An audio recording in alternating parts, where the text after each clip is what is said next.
Assalamualaikum warahmatullahi wabarakatuh. Selamat pagi anak-anak. Semoga selalu diberikan kesehatan dimanapun kalian berada. Sebelum memulai pembelajaran, kita berdoa terlebih dahulu ya, agar diberikan kelancaran dan kemudahan saat kita belajar nanti. Baik, berdoa dimulai. Berdoa selesai. Hari ini kita akan belajar tentang memperoleh pengetahuan dari artikel. Setelah mempelajari bab ini, siswa diharapkan mampu, yang pertama, menemukan unsur kebahasaan di dalam artikel, yang kedua, mengungkapkan unsur kebahasaan di dalam artikel. Sebelumnya, ada yang tahu pengertian dan ciri-ciri artikel itu apa? Nah, jika belum, Ibu akan menjelaskan pengertian artikel dan ciri-ciri artikel. Pengertian artikel adalah karangan faktual secara lengkap dengan panjang tertentu yang dibuat untuk dipublikasikan, baik melalui koran, majalah, buletin, dan sebagainya, dan bertujuan menyampaikan gagasan dan fakta yang dapat meyakinkan, mendidik, dan menghibur. Sebuah artikel dapat berasal dari pengalaman seseorang, imajinasi, pengetahuan umum, atau penelitian ilmiah. Nah, anak-anak silakan baca ciri-ciri dari artikel. Materi yang kita pelajari hari ini yaitu tentang unsur kebahasaan artikel opini dan buku ilmiah. Untuk unsur kebahasaan artikel opini dan buku ilmiah itu terbagi menjadi 3. Yang pertama, adverbia, yang kedua, konjungsi, dan yang ketiga, kosakata. Yang pertama yaitu adverbia. Adverbia adalah bahasa yang dapat mengekspresikan sikap eksposisi. Agar dapat meyakinkan pembaca, diperlukan ekspresi kepastian yang bisa dipertegas dengan kata keterangan atau adverbia frekuentatif, seperti kata selalu, biasanya, sebagian besar, sering, kadang-kadang, dan jarang.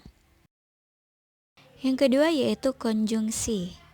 Konjungsi adalah kata atau ungkapan yang menghubungkan dua satuan bahasa yang sederajat, yaitu kata dengan kata, frasa dengan frasa, klausa dengan klausa, serta kalimat dengan kalimat.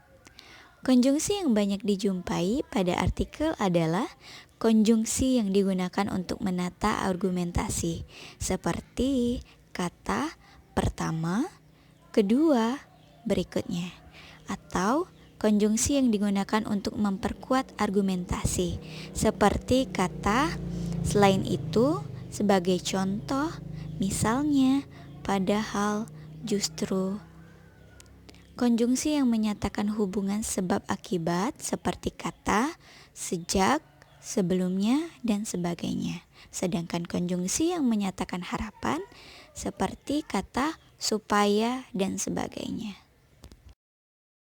Ketiga yaitu kosakata. Kosakata adalah perbendaharaan kata-kata. Supaya teks tersebut mampu meyakinkan pembaca, diperlukan kosakata yang luas dan menarik. Biasanya konten teks yang menarik tersebut mencakup hal-hal berikut. Yang pertama, aktual, yaitu peristiwa yang baru saja terjadi dan sedang menjadi pembicaraan orang banyak. Yang kedua, fenomenal, yakni luar biasa, hebat, dan dapat dirasakan panca indera. Yang ketiga, editorial, yaitu artikel dalam surat kabar yang mengungkapkan pendirian editor atau pemimpin surat kabar. Yang keempat, imajinasi, yaitu daya pikir untuk membayangkan atau dalam angan-angan. Yang kelima, modalitas, yaitu cara pembicara menyatakan sikap terhadap suatu imajinasi dalam komunikasi antar pribadi. Yang keenam, nukilan, yaitu kutipan atau tulisan yang dicantumkan pada suatu benda. Yang ketujuh, tajuk rencana, yaitu karangan pokok dalam surat kabar.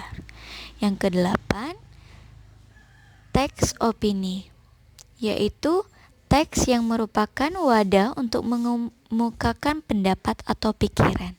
Yang kesembilan, keterangan aposisi, yaitu keterangan yang memberikan penjelasan kata benda jika ditulis keterangan ini diapit tanda koma atau tanda pisah atau tanda kurung. Sejauh ini, ada yang ingin bertanya?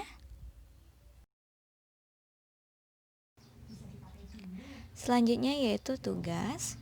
Untuk tugas itu ada 1-2. Silahkan dibaca, dipahami, dan dikerjakan. Jika ada yang belum mengerti atau belum paham, silahkan ditanyakan sama ibu ya. Untuk tugasnya ditulis di kertas double folio.